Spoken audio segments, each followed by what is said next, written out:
I went to college.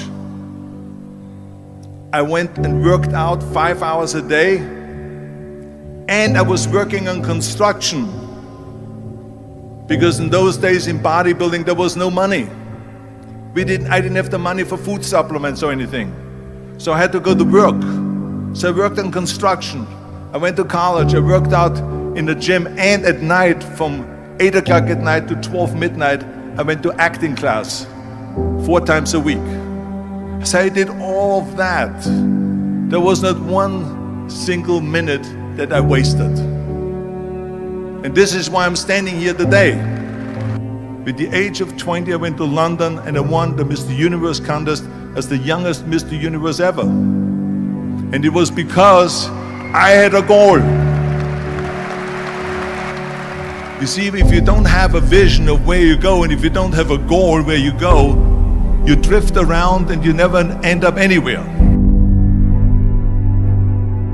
74% hate their job in America.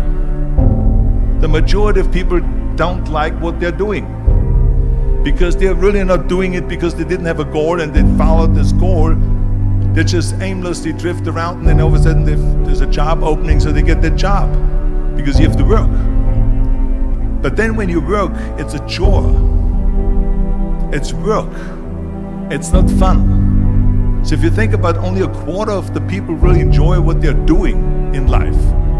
So people always ask me, when they saw me in the gym in the pumping iron days, they say, why is it that you're working out so hard? 5 hours a day, 6 hours a day, and you have always a smile on your face. The others are working out just as hard as you do, and they look sour in the face. Why is that? And I told people all the time, I said, because to me, I'm shooting for a goal. In front of me is the Mr. Universe title. So every rep that I do gets me closer to accomplishing that goal, to make this goal, this vision, turn into reality. Every single set that I do, every repetition, every weight that I lift will get me a step closer to turn this goal into reality. So I couldn't wait to do another 500-pound squat. I couldn't wait to do another 500-pound bench press. I couldn't wait to do another 2,000 reps of sit-ups. I couldn't wait for the next exercise. So let me tell you something, visualizing your goal and going after it makes it fun. You got to have a purpose. No matter what you do in life, you got to have a purpose. And Muhammad Ali worked his butt off, and I saw it firsthand. And I remember that there was a sports writer that was there in the gym when he was working out, and he was doing sit-ups. And they asked him, how many sit-ups do you do? And he said, I don't start counting until it hurts. Now think about that. He doesn't start counting his sit-ups until he feels pain. That's when he starts counting. That is working hard. And so you can't get around the hard work. It doesn't matter who it is. Work your ass off. There is no magic pill. There is no magic out there. You cannot get around. You have to work and work and work. Make sure of this and make sure of that and all that stuff. So it's work. And it drives me crazy when people say that they don't have enough time to go to the gym for 45 minutes a day and work out. Or to do something for 45 minutes to an hour a day to improve. If it is physically improve or if it is mentally to improve. Imagine you read 1 hour a day about history.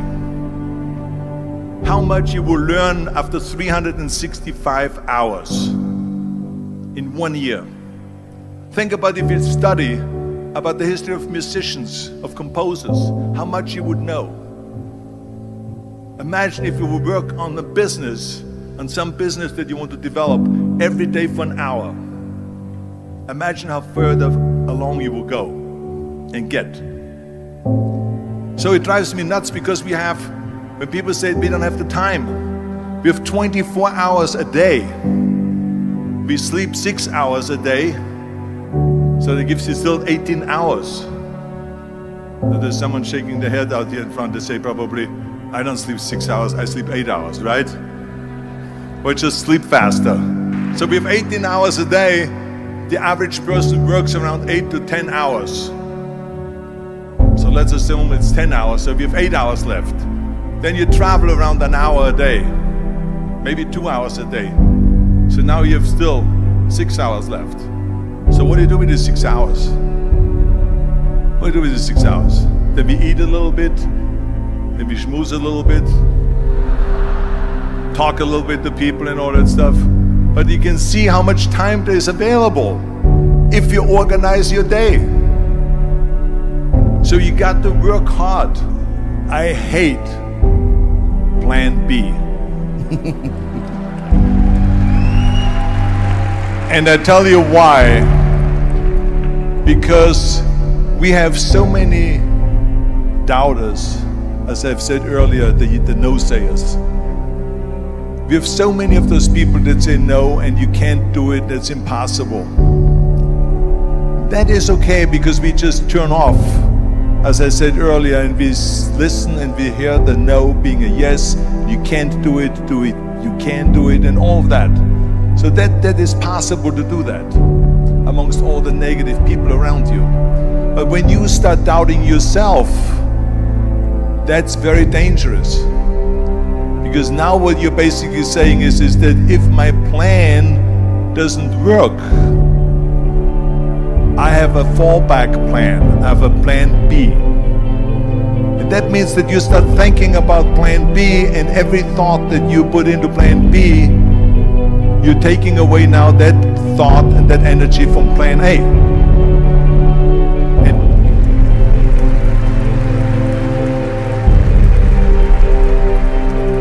And it's very important to understand that we function better if there is no safety net, because plan B becomes a safety net. It says that if I fail, then I fall and I get picked up and I have something else there that will protect me. And that's not good, because people perform better when there's no safety net.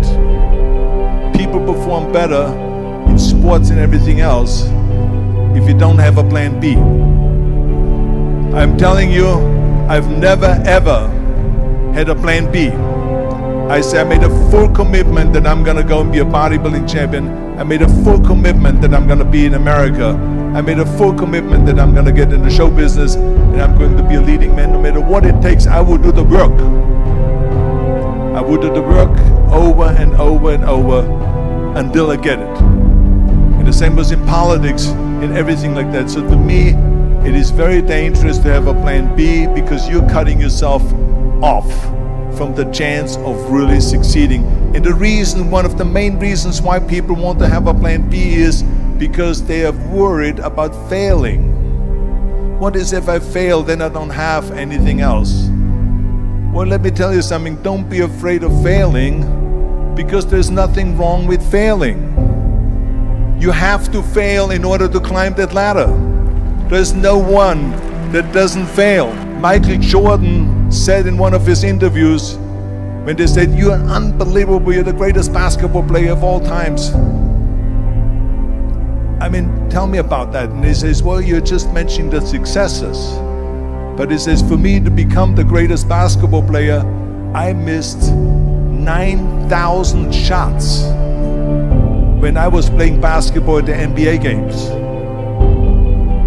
So during these games that he was so successful, he missed 9,000 shots. Does it make him a failure? No. He's one of the greatest basketball players of all times, but he failed 9,000 times. Do you get it? We all fail. It's okay.